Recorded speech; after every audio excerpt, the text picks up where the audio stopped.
বিচার বিভাগের আস্থা বাড়বে কিভাবে? সব বিচার প্রার্থী যখন ন্যায় বিচার প্রশ্নে ভীত থাকেন। সমাধানে আইনজীবীরা বলছেন, বিচারক থেকে শুরু করে আইন কর্মকর্তা সব নিয়োগ প্রক্রিয়ায় হতে হবে স্বচ্ছ। মাসুদুর রহমানের রিপোর্ট।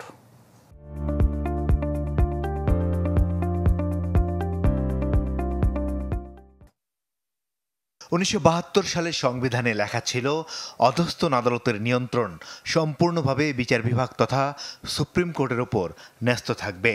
কিন্তু চতুর্থ সংশোধনীতে তা বদলে রাষ্ট্রপতির নিয়ন্ত্রণের কথা লেখা হয়।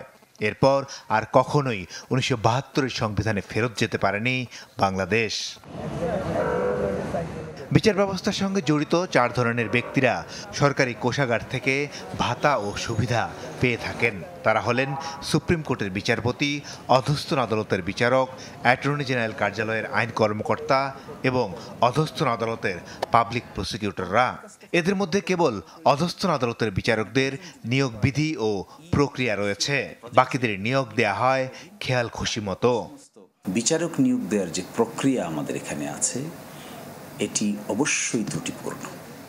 এই প্রক্রিয়ায় বিচারক নিয়োগ দেওয়া হলে আপনি কখনো ভালো প্রোডাক্ট পাবেন না।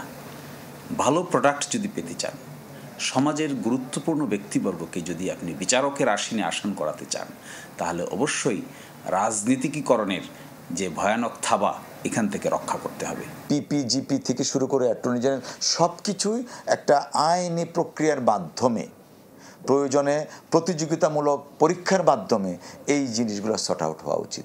অর্থাৎ আমরা এই ২৪-এর ছাত্রগণ অভ্যুত্থানে রাষ্ট্র যে সুযোগটা পেয়েছে, সেই সুযোগটা কাজে লাগানো দরকার দেশের স্বার্থে, বিচার বিভাগের স্বার্থে।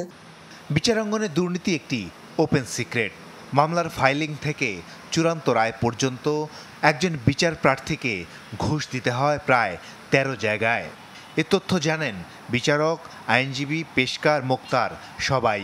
ষোড়শ সংশোধনীর রায়ের ৭৪৬ পৃষ্ঠায় কম্বোডিয়া ও ভারতের দুর্নীতির কথা লিখে বাংলাদেশের অবস্থান কোথায় সে প্রশ্ন রাখেন সাবেক বিচারপতি হাসান ফয়েজ সিদ্দিকী। এটা চিফ জাস্টিসের জুরিসডিকশন। ওনার নোটিশে আপনি বললেন, আমার অফিস থেকে ওনার নোটিশে আনা হবে। যদি ওনার নোটিশে আনার পরে উনি এই সংস্কারের উদ্যোগ নেন, নিশ্চয়ই উনি দেখবেন, আশা করি।